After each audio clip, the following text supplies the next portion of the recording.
تو بر لبان سرد من سرود عاشقانه‌ای، برای پرگشودنم تو بهترین بهانه‌ای.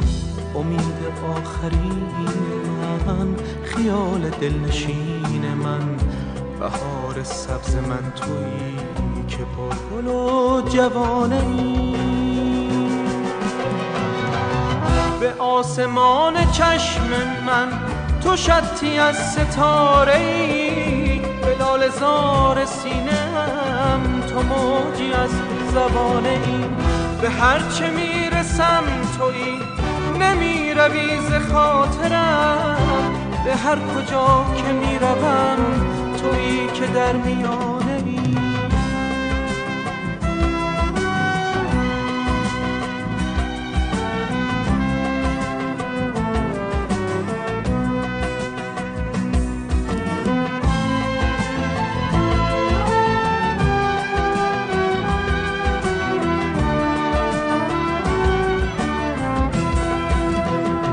از آسمان اطلسی شبی دوباره میرسی که نظر عاشقان کنی، سلام صادقانه ای.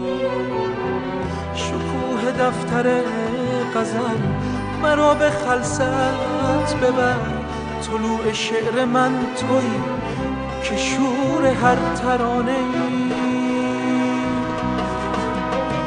به آسمان چشم من تو شطی از ستاره‌ای، به لاله زار سینه‌ام تو موجی از زبانه‌ای.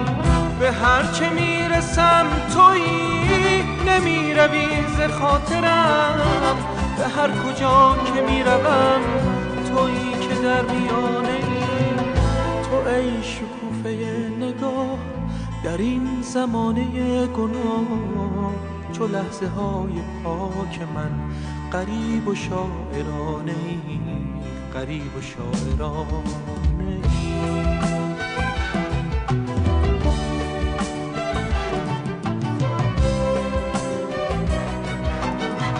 برای عشق و آشتی تو اولین اشاره ای، برای مهر و دوستی تو آخرین نشانه ای. برای عشق و آشتی تو اولین اشاره ای، برای مهر و دوستی تو آخرین نشانه ای. برای عشق و آشتی تو اولین اشاره